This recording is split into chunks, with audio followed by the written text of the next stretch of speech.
Let me ask you something uncomfortable. If your doctor looked at you right now and said, based on your biology, here is the most statistically likely way your body will begin to fail after 60, would you want to know?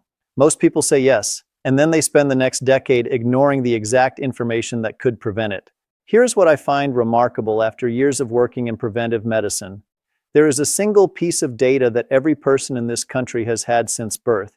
It sits on a card in a drawer somewhere, or on a hospital form from 30 years ago. And it is one of the most underused biological indicators we have for predicting age-related disease patterns. It is your blood type, not in the way diet books use it, not in the way wellness influencers talk about it, but in the way peer-reviewed epidemiological research, spanning hundreds of thousands of patients, tracked over multiple decades, has increasingly shown us that your ABO blood group leaves a measurable fingerprint on how your cardiovascular system ages, how your brain holds up under pressure, how your immune system behaves when it is under siege, and yes, statistically speaking, what is most likely to take you down if you do not intervene early. Today, we go through every blood type, O, A, B, and AB. And for each one, I'm going to tell you something most physicians never mention in a routine checkup. Not because they are keeping secrets, but because there is simply not enough time in a 15-minute appointment to connect these dots for you. I will do it right now. But stay with me through the end of this video, because there is a modifier that sits on top of every single blood type, something beyond the letter on your card that changes your personal risk profile significantly. And most people have never thought about it once. But right now, before we go any further, do me a quick favor. Drop a comment below and tell me, what's your blood type? O, A, B, or AB? I'll be walking through each one in this video, and knowing yours is going to make what comes next much more relevant to you. Type O. Let's start with type O, and I want to frame this differently than you have probably heard before. Type O is the dominant blood type on Earth. Roughly 45% of people carry it, and for most of human history, that was likely an enormous survival advantage. Type O blood appears to have emerged in our earliest ancestral populations, shaped by environments that demanded physical endurance, a robust immune response to parasitic infection, and a digestive system capable of processing large amounts of animal protein under stress. Here is what that ancient blueprint looks like inside a modern body after 60. On the cardiovascular side, type O individuals tend to carry lower circulating levels of von Willebrand factor, a protein involved in clotting. Less clotting activity translates into smoother blood flow, less platelet aggregation, and a statistically lower risk of the arterial blockages that cause heart attacks and ischemic strokes. Multiple large-scale studies have confirmed that type O individuals carry a meaningfully lower risk of coronary artery disease compared to AB and AB combined. That is the good news, and it is genuinely good news. But here is what nobody tells type O men and women over 50. That cardiovascular advantage can become a psychological trap. I have seen this pattern more times than I can count. A type O patient in their late 50s comes in. Blood pressure is fine. Cholesterol is manageable. No family history of heart disease. And because they feel structurally protected, they stop paying attention to the systems that are quietly eroding. They ignore fatigue. They dismiss digestive complaints. They push through joint pain. Because type O's most serious age-related vulnerabilities do not come from the heart. They come from below it. The stomach lining of a type O individual expresses surface receptors that the bacterium Helicobacter pylori finds, quite frankly, easier to attach to than any other blood type. H. pylori is not dramatic. It does not announce itself with intense pain in most people. It moves in silently, colonizes the gastric mucosa, and over years and decades, it gradually breaks down the protective lining of the stomach. Left undetected, this creates a slow escalation from chronic gastritis to peptic ulcers to, in a meaningful percentage of cases, gastric cancer. And gastric cancer caught late is one of the more difficult cancers to treat successfully. There is something else. Type O individuals show a measurably elevated risk for certain peptic ulcer complications that require surgical intervention compared to other blood types. This is documented It is not theory. So if you are type O and you are over 55 and you have never been tested for H. pylori, that is the single most important conversation to have with your doctor this year. It is a simple stool antigen test or a breath test. It is inexpensive. And for type O individuals, it is not routine caution. It is targeted prevention based on your specific biology. Here is your type O protocol for longevity.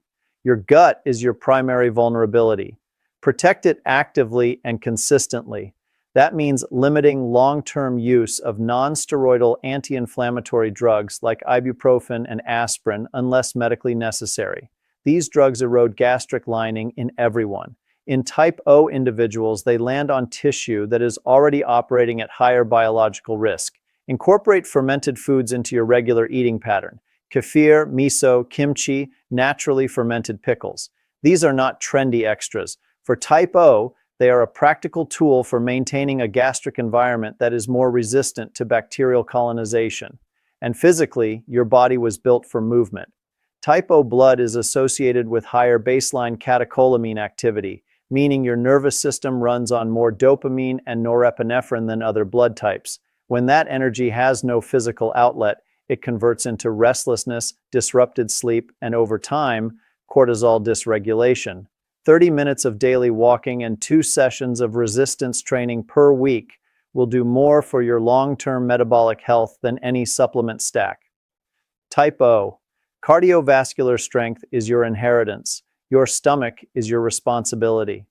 Do not let the first make you complacent about the second. Before we continue, tell me your name and where you're watching from. I read every comment and I'd love to know who I'm helping today.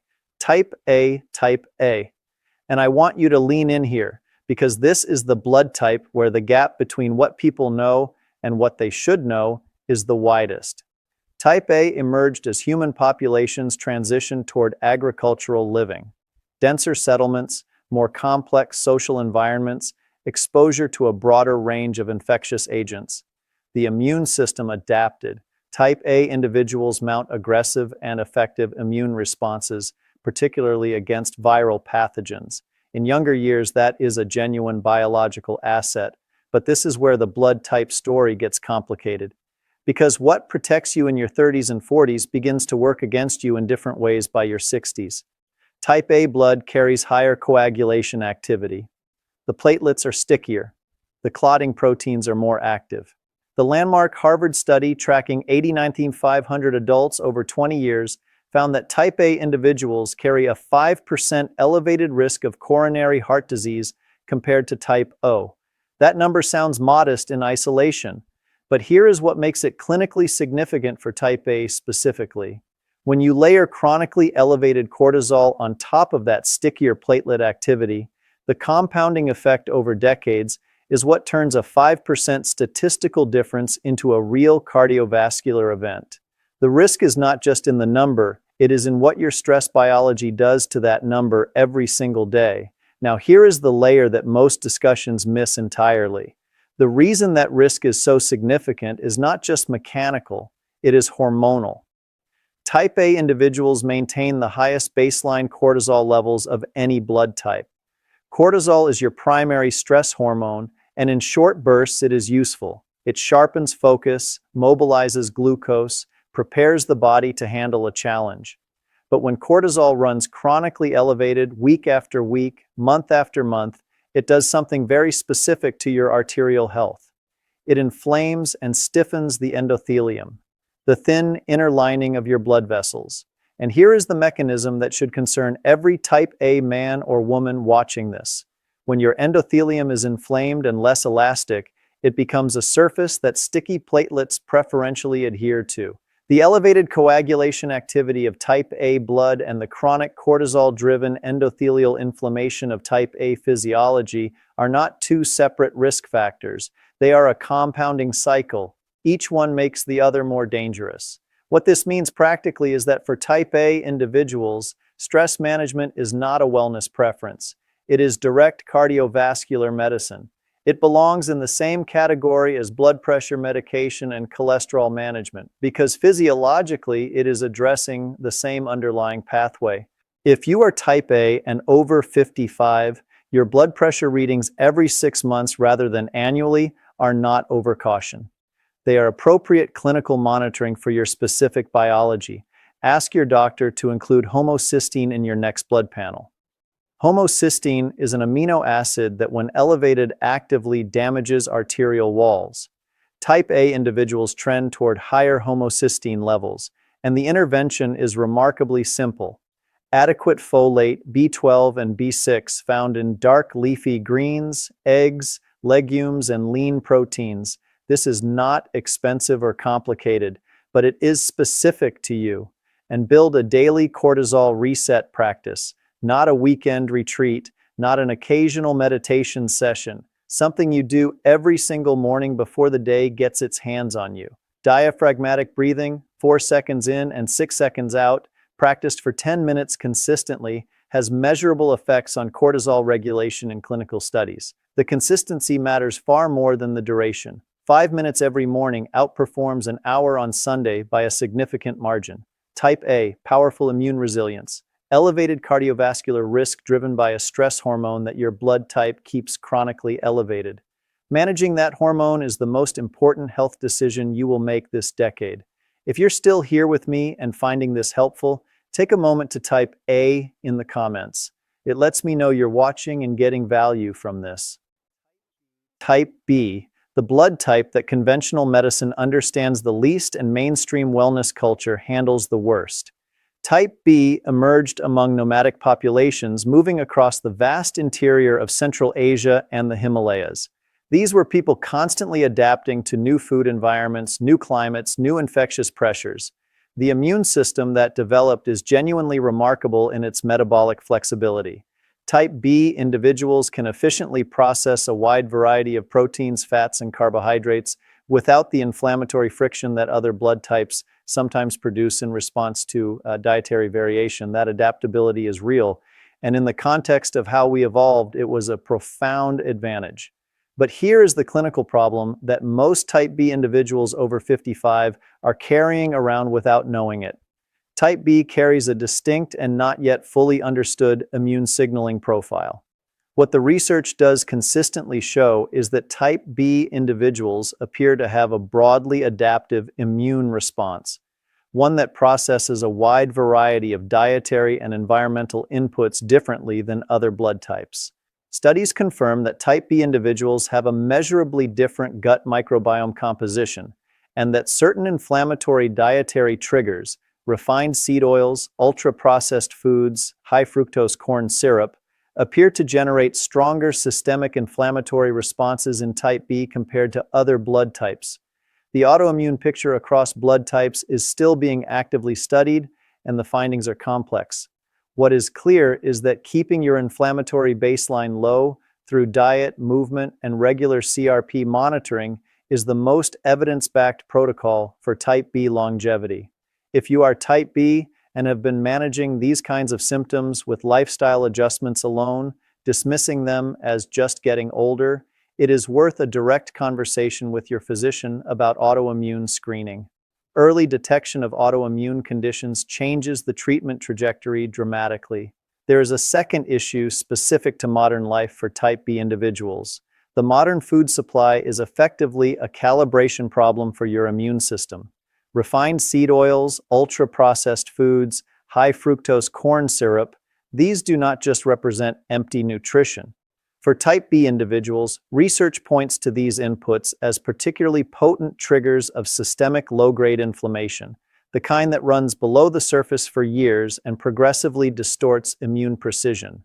Your C-reactive protein level, a standard inflammatory marker available on a routine blood panel, should be monitored at least annually. A consistent CRP reading above 1 milligram per liter without an obvious acute infection is a meaningful signal. It means your immune system is running in a chronically activated state, and you need to find the trigger before it finds you.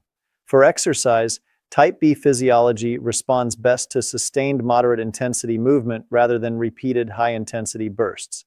Cycling, swimming, hiking, and consistent walking protect your inflammatory baseline far better than interval training regimens that generate sharp spikes in inflammatory markers during recovery. Type B, the most metabolically adaptable blood type on the planet. Keep your immune system precisely calibrated, and it is one of your greatest assets. Let it run unchecked, and it becomes one of your most serious vulnerabilities. Before I move on to the next section, if this is helping you connect the dots about how your body might be responding to what you eat and how you live, do me a small favor and hit the like button. It helps this kind of practical, research-based information reach more people who are quietly dealing with fatigue, inflammation, or health issues they can't fully explain. And tell me in the comments, have you ever been told you might have an autoimmune issue, or has it always been explained as just normal aging? I read every comment, and I'm really curious how often this gets missed or overlooked. Type AB. Type AB is the youngest blood type in human history. It appeared relatively recently in evolutionary time, when populations carrying type A and type B antigens began mixing at scale. And because of that dual inheritance, it carries a genuinely unusual immunological profile. On one side, type AB inherited the immune tolerance tendencies of both parent types. AB individuals show lower inflammatory responses to certain environmental antigens, which translates into meaningfully reduced risk of some gastrointestinal cancers and certain gastric pathologies compared to other blood types. But here is where I need you to pay close attention, because what type AB gained in immune tolerance, it carries a cost in neurological vulnerability that the research has made increasingly difficult to ignore. Type AB individuals carry a statistically elevated risk of cognitive decline, including vascular dementia, compared to type O individuals. The mechanism is cerebrovascular. Type AB blood carries elevated coagulation factors inherited from its A component, combined with the cardiovascular complexity of the AB antigen profile. Over decades, this creates subtle but cumulative changes in blood flow through the brain's smallest capillaries, the microvessels that service the regions most responsible for memory consolidation, processing speed, and executive function. These are not dramatic blockages. They are microscopic, gradual changes in perfusion efficiency across neural tissue that most people would never notice until the cumulative effect has been building for 15 or 20 years. This is the reason that for type AB individuals, cardiovascular health and brain health are not two separate conversations. They are identical. Blood pressure control, blood glucose management, cholesterol and triglyceride monitoring, every intervention that protects your arterial health is simultaneously protecting your cognitive longevity. DHA, the long-chain omega-3 fatty acid found in fatty fish like salmon, sardines, and mackerel, is incorporated directly into the cell membranes of neurons. It maintains membrane fluidity and reduces the neuroinflammatory signaling that accelerates small vessel disease. 2 servings of fatty fish per week or a high-quality fish oil supplement discussed with your doctor is not optional supplementation for type AB individuals. It is targeted neuroprotection based on your specific biology. Sleep is the other non-negotiable. During deep sleep, your brain's glymphatic system, its internal waste clearance network, flushes out accumulated metabolic byproducts, including the amyloid proteins associated with neurodegeneration. Consistently sleeping under 6 hours meaningfully impairs this process. For type AB individuals, chronic sleep restriction is not just fatigue. It is accelerating the very biological process your blood type already makes you more vulnerable to, 7 to 8 hours every night. This is your most powerful daily intervention, type AB. Impressive immune tolerance, a brain that requires deliberate, consistent, long-term defense beginning now, not at 70. If you're still with me and this is making sense so far, just type "it helped" in the comments. I genuinely read them and it helps me understand what's landing with you. The RH factor. Before we close, there is one more variable that almost nobody includes in these conversations, and it matters. That plus or minus at the end of your blood type designation, RH positive or RH negative. Roughly 85% of people are RH positive, meaning they carry the RH antigen on the surface of their red blood cells. The remaining 15% are RH negative, and this difference is not cosmetically minor. RH-negative individuals appear to carry a modestly different cytokine signaling profile, meaning the chemical language your immune system uses to communicate is calibrated differently. Research is still establishing the full clinical significance of this, but what is emerging suggests that Rh-negative individuals may have heightened sensitivity to certain inflammatory triggers, which means, regardless of your primary blood type letter, if you are Rh-negative and manage any chronic inflammatory condition, the anti-inflammatory protocols I have outlined today are even more relevant and should be implemented more rigorously. For women who are Rh-negative, if you are pregnant or planning to become pregnant and your partner or baby may be Rh positive, this is a medically critical conversation to have with your obstetrician immediately. Rh incompatibility during pregnancy is manageable with appropriate medical intervention. It requires that intervention, and it requires it proactively. Know your complete blood type, the letter and the sign. Make sure your physician has both on record. Now here's the most important thing I am going to say today. And it is the thing that most blood type content completely avoids. The statistics are real. The risk elevations are documented. The biological mechanisms are genuinely significant. And they are not your destiny. I have watched type AB patients in their mid-70s with sharper cognitive function than colleagues 15 years younger. Not because their genetic risk profile was somehow different, because they understood what their biology was working against and they built their daily lives around addressing it. They slept 8 hours, they ate 2 servings of fatty fish every week. They maintained their blood pressure below 120/80 consistently, not just when they remembered. They kept learning genuinely new and challenging things, not casual scrolling, but real cognitive engagement. Their risk was still present. The statistical profile still applied to them. They simply chose to meet it directly rather than let it accumulate quietly in the background. The gap between genetic predisposition and actual health outcome is not small. It is enormous, and it is filled entirely by choices made consistently over years. That gap is where your decisions live. Your blood type is not a sentence, it is a map. And a map is only useful if you are willing to look at it. Now tell me something. What is your blood type, and does the profile I described today match what you have actually been experiencing in your own health over the past few years? Drop it in the comments.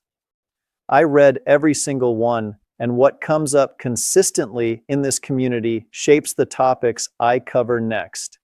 If you found this useful, there is another video linked in the description where I go through the 3 most commonly missed root causes of persistent fatigue and high blood pressure in men and women over 55, conditions that are addressable when caught early and almost always mismanaged when they are not. Take good care of yourself. You have carried this body a long time. It is worth understanding exactly how it works.